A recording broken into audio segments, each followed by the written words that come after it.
l'actif passif, où est-ce qu'on met le sukuk, c'est entre, vous voyez, c'est vraiment entre les capitales et les dettes titres de créance.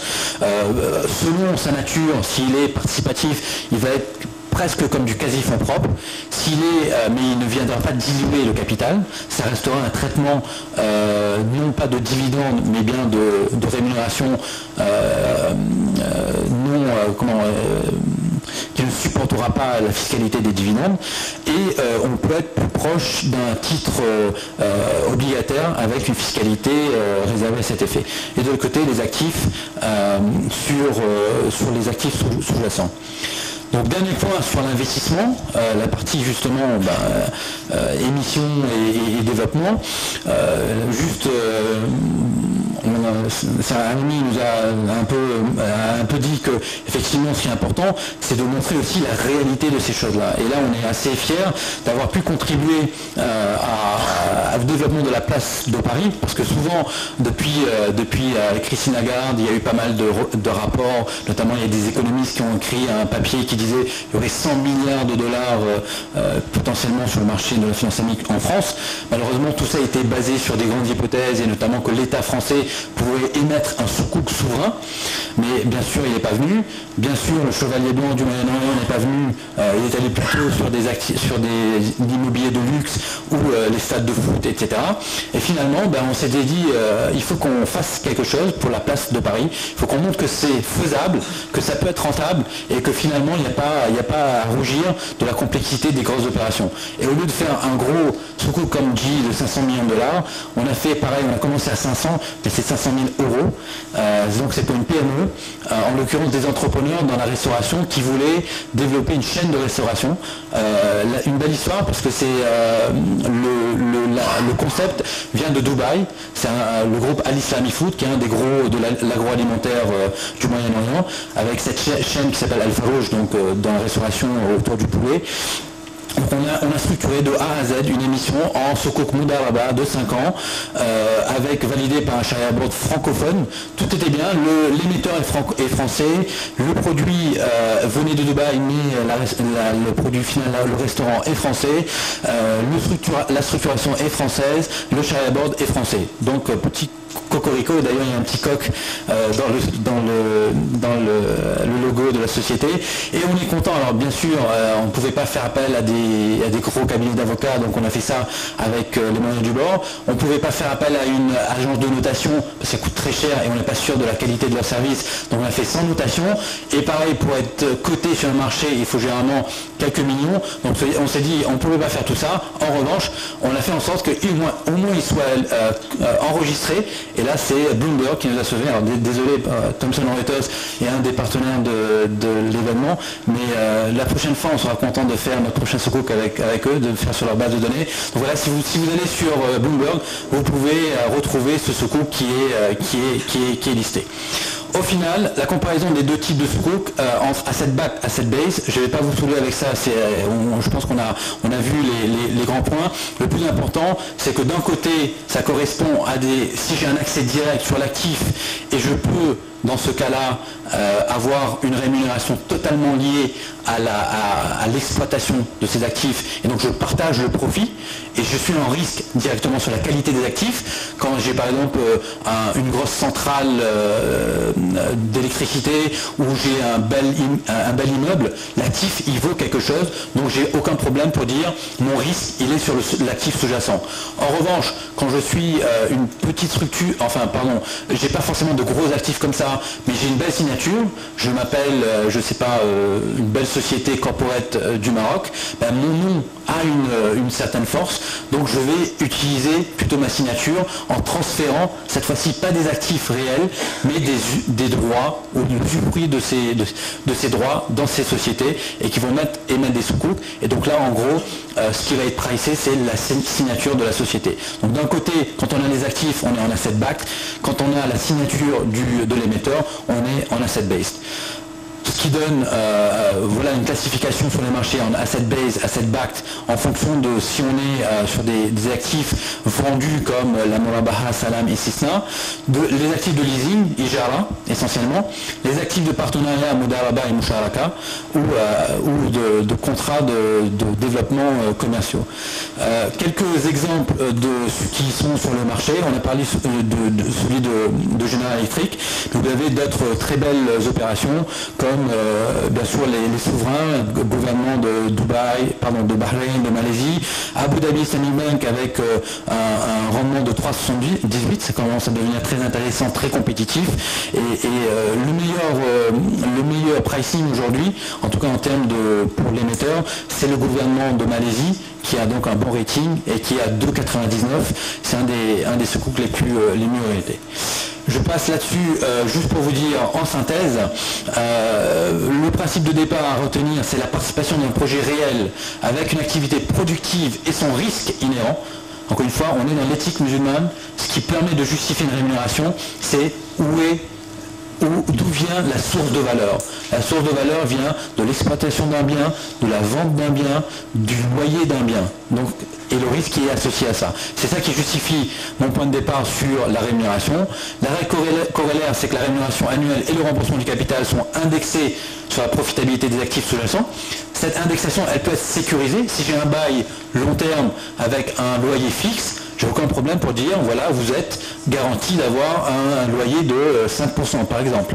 Or que si je suis en développement, je serai indexé sur un chiffre d'affaires, indexé sur un résultat ou sur un EBITDA, etc. Donc le sukuk, il se situe bien entre l'action qui représente un droit en capital, entre l'action et l'obligation qui lui est un droit d'une créance. Donc le sukuk, c'est un titre participatif qui représente la contrepartie des droits sur un actif réel et qui nous permet de percevoir une quote-part des profits et du prix de cession de l'actif. Encore une fois, cette cession peut être déjà contractuelle, j'ai une promesse d'achat parce que c'est un leasing que j'ai, ou ça peut être à valeur de marché si je suis en contrat Musharaka ou Mudaraba. Voilà, merci pour votre attention, j'espère que je n'ai pas trop débordé. L'idée étant, encore une fois, au final, de montrer que les sukuk, ça n'a rien d'exceptionnel, ça correspond à des besoins de l'économie, un besoin d'émetteurs. Ça correspond d'un côté justement à des besoins d'émetteurs de financement des activités productives, mais en même temps aussi à des besoins d'allocation de fonds que sont les grands institutionnels comme les caisses de retraite, les fonds de pension, les EPCVM, etc. Donc c'est au final une activité d'offre et de demande et je pense que le Maroc a une grande carte à jouer. Je n'osais pas le dire tout à l'heure, mais tout ce que vous êtes en train de le faire, notamment avec l'association, avec la vulgarisation, avec les projets de loi, etc., quelque part c'est vous êtes en train d'écrire l'histoire pour l'Afrique, l'histoire pour notamment un pays francophone, parce que jusqu'à maintenant c'est surtout dans les pays anglophones où se développe la finance islamique. Certainement le Maghreb est un tournant qui peut donner un très bon signal que la finance islamique peut aussi se développer dans des contextes plutôt francophones, et j'espère que le succès viendra rapidement, Inch'Allah.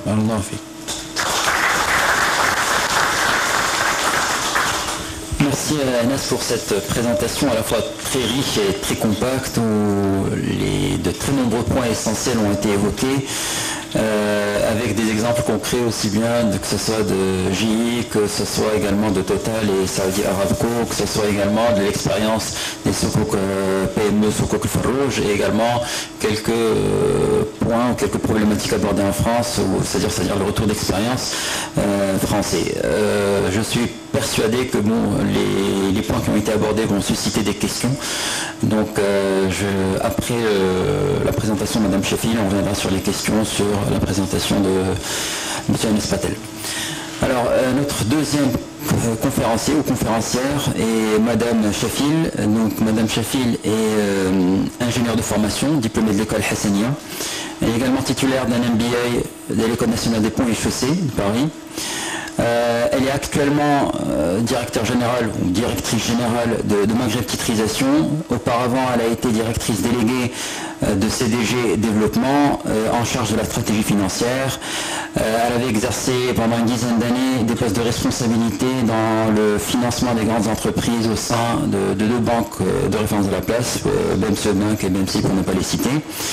Donc Madame Sheffield nous parlera notamment de l'amendement de la loi 3306 qui autorise l'émission de certificats de soukouk au Maroc, les principaux apports de cet amendement, le traitement fiscal notamment. Elle nous parlera également des opérations en cours, celles dont elle peut parler.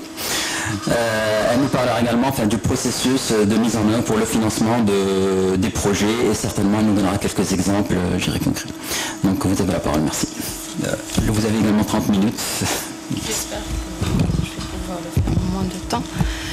Bonsoir, je tiens d'abord à remercier l'AMFP d'avoir invité Maghreb Titrisation pour présenter tout ce que nous sommes en train de faire, donc avec le ministère de l'économie et des finances pour instaurer la mise en place des certificats de soukouk au Maroc. Donc mon intervention va s'articuler autour de 3 points. Je vais commencer d'abord par la titrisation, rapidement parce que les certificats de soukouk au Maroc, donc à la différence de ce qui se passe par ailleurs, donc le Maroc a choisi de définir les certificats de soukouk et leurs modalités d'émission dans le cadre de la titrisation. Après, je vais parler des apports de l'amendement de la loi 3306, c'est l'institution de l'émission de certificats de soukouk, et je donnerai à la fin quelques exemples de structures qu'on peut déployer au niveau du Maroc pour le financement de l'économie. Je vais commencer d'abord par présenter Maghreb Titrisation. Donc, nous sommes une filiale de la CDG, détenue à 58%. Nous avons aussi d'autres banques d'affaires dans le tour de table, notamment Upline. Nous avons le Crédit Immobilier de France et 3CIF. Donc, la société elle a été créée en 2001. Et nous avons aujourd'hui une expérience et expertise au niveau de la chaîne de valeur de la titrisation, donc commençant par la structuration et finissant par la gestion des fonds. Nous sommes la seule société agréée au Maroc, par le ministère de l'économie et des finances et par le CDVM. Jusqu'à maintenant, on a réalisé au Maroc 5 opérations, 3 pour le crédit immobilier hôtelier, donc c'était des RMBS. En fait, c'était des titrisations de créances hypothécaires.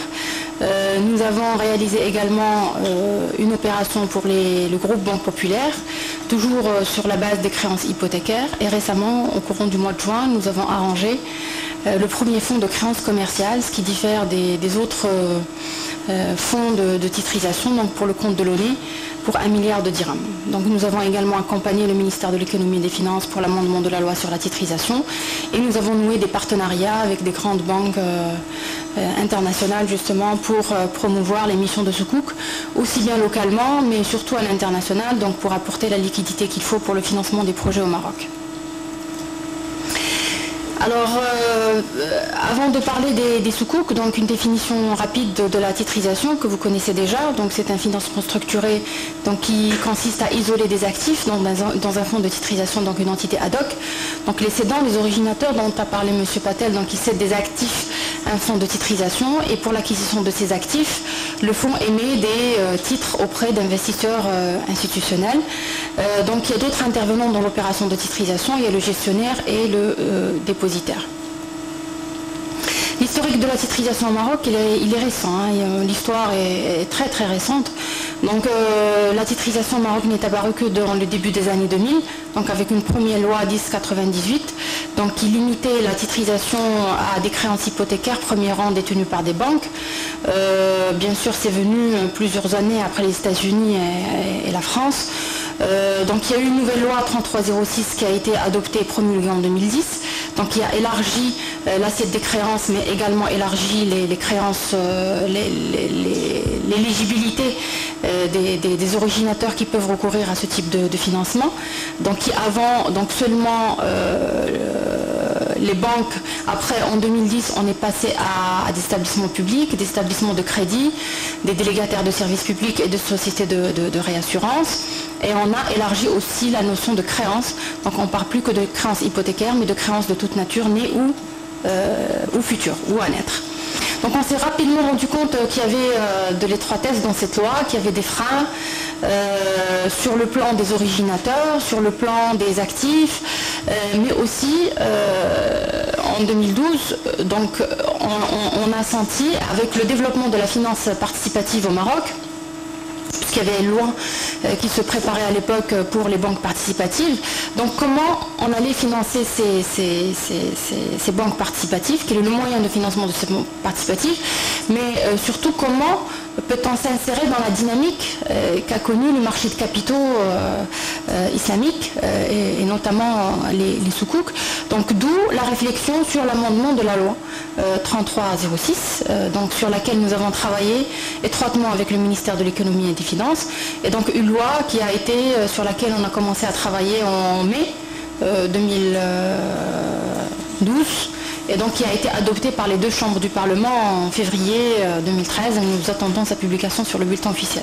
Donc ça n'a pas pris 2 ans pour la définition des soukouks comme ça s'est passé en France. Alors quels sont les apports de la nouvelle loi sur la titrisation? Donc avant, il y avait un objet unique, là c'est l'acquisition de créances et l'émission de titres par un établissement initiateur. Donc la titrisation d'actifs tangibles, dont on a parlé tout à l'heure, n'était pas faisable, donc ce qui empêchait l'émission de soukouks. Donc aujourd'hui, la titrisation, c'est 3 définitions. Donc la titrisation d'abord, c'est l'acquisition d'actifs et l'émission de titres. Donc c'est l'acquisition de tout actif éligible, corporel, incorporel, immobilier ou mobilier. Et l'acquisition peut être temporaire ou définitive. Et là aussi, on a traité ce caractère acquisition temporaire ou définitive. C'est très utile pour les soukouks ijara, surtout l'acquisition temporaire, parce que l'actif, il sort du bilan de l'émetteur, enfin de l'originateur, il va sur le bilan du FPCT avec un contrat de location et avec un engagement de reprise de l'actif par l'originateur. Donc la notion d'acquisition temporaire était très importante pour pouvoir justement émettre ce type de soukouk. La titrisation aujourd'hui, c'est aussi des fonds de dette. Donc ce n'est pas forcément l'acquisition d'actifs et l'émission de titres, mais un fonds de titrisation peut accorder directement des prêts à des établissements initiateurs. Donc, et ces prêts sont backés ou sont garantis par les actifs qui sont financés. Et donc là aussi, on n'a pas profité uniquement de la finance islamique, mais aussi tout ce qui se passe dans les financements de projets dans les pays anglo-saxons, donc ce qu'on appelle les project bonds ou les fonds de dette. Mais ça, c'est sous le contrôle, ça va se faire sous le contrôle de la Banque centrale. Puis la titrisation, enfin, c'est pas que la cession d'actifs ou l'octroi de prêts, mais c'est aussi la garantie de risques de crédit ou de risques assurantiels. Donc surtout pour les banques et les sociétés d'assurance, donc qui ne souhaitent pas sortir les créances, surtout les banques, de leur bilan, mais plutôt les garantir en vue d'améliorer les ratios prudentiels. Donc le deuxième, il est sous le contrôle il se fera sous le contrôle de la Banque centrale. Alors pour le troisième, il se fera sous le contrôle de la DAPS. Donc avant, on parlait que des créances des établissements publics, donc assorties de sûreté hypothécaire, des créances des établissements de crédit et organismes assimilés, les établissements publics, sociétés d'État ou les filiales publiques, les personnes morales délégataires de services publics et les entreprises d'assurance. Donc les établissements initiateurs, donc le champ était très restreint, donc excluant même l'État. Donc c'est-à-dire qu'avant, l'État ne pouvait pas faire des opérations de titrisation, il ne pouvait pas émettre des certificats de soukouk. Donc les collectivités locales, les sociétés commerciales et tout autre type de société. Donc aujourd'hui, les créances, un fonds de titrisation peut acquérir des créances, peut acquérir des actifs tangibles, il peut même acquérir des titres de capital. Ça veut dire que demain, on peut titriser donc, des actions de titres de capital détenues par des holdings, par exemple, ainsi que tout autre actif qui sera défini par voie réglementaire, mais là aussi embrasse un large éventail d'actifs qui pourraient être titrisés. Alors je vais rapidement passer, parce que le sujet d'aujourd'hui, ce n'est pas le détail de la titrisation, mais plutôt les soukouks. Mais une introduction à la titrisation était nécessaire. Pourquoi d'abord avoir mis les soukouks dans un texte relatif à la titrisation, parce qu'on se dit c'est très loin, ça n'a rien à voir, pourquoi ne pas avoir fait un texte spécifiques sur les sukuk. La raison est très simple, c'est qu'en creusant la possibilité de prévoir un texte spécifique pour les sukuk, on s'est rendu compte que c'était plus utile d'isoler les actifs, comme on a vu tout à l'heure, dans des entités ad hoc. Et donc c'est ces entités qui émettent et non pas l'originateur, pour que l'investisseur ait une visibilité, une transparence complète sur les actifs. Et puis les sukuk, c'était une forme de titres qui sont émis par un émetteur donné. Donc la structure juridique, elle est identique à celle de la titrisation, parce que la titrisation, dite conventionnelle ou normale, elle aussi, elle est résumée à cette structure juridique. Ça veut dire qu'on isole les actifs, on les cède à un fonds de titrisation qui lui émet des titres. Donc d'où l'idée de mettre les sukuk dans le même arsenal juridique que la titrisation, mais bien sûr en prévoyant des spécificités très particulières pour les sukuk. Alors d'abord la première définition, enfin c'est pas la définition, mais on a défini les sukuk comme étant des titres qui peuvent être émis par un fonds de titrisation. Donc on a enrichi les titres qui peuvent être émis par le marché, sur le marché par les certificats de sukuk. Alors ce qui est très important, et c'est là ça va nous servir au Maroc, que ce soit pour les corporates, les souverains ou les quasi souverains, à faire des émissions à l'international, parce qu'avant c'était pas possible dans le cadre de la loi sur la titrisation. Donc les titres émis par les fonds de titrisation sous format sukuk peuvent être libellés en devise ou régis par une législation étrangère. Donc ça c'est ce qui concerne la forme juridique des sukuk. Maintenant la définition. Il y a eu la définition de la Wi-Fi, on l'a vu tout à l'heure, la définition qui a été donnée en France au certificat de sukuk. Au Maroc on a attendu un peu tout le monde parce que bon, c'est vrai qu'on est le premier pays de l'Afrique du Nord, l'un des premiers pays de l'Afrique du Nord à avoir sorti une loi sur les sukuk dans le cadre de la loi sur la titrisation. Donc, mais on s'est inspiré un peu de ce qui se fait autour de nous. Donc il y a eu un travail de benchmark très très profond qui a été fait pour le cas marocain et pour s'inspirer des meilleures pratiques. Donc la définition marocaine des certificats de sukuk, eh bien celle-ci. Donc les certificats de sukuk sont des titres représentant un droit de jouissance indivis de chaque porteur sur des actifs éligibles, acquis ou devant être acquis, ou des investissements réalisés ou devant être réalisés par l'émetteur de ce titre. Donc chaque mot a une signification particulière. Donc on n'a pas appelé ça sukuk tout court, mais c'est des certificats de sukuk, donc il y a une terminologie usuelle sur les marchés internationaux de sukuk, donc les sukuk certificates. Donc ce sont des valeurs mobilières à part entière. Donc c'est une situation similaire à celle des parts émises par les fonds de titrisation. On a utilisé aussi, ce qui est utilisé par la Wi-Fi, le droit de jouissance indivis, donc qui est un droit collectif sur le revenu et les autres produits générés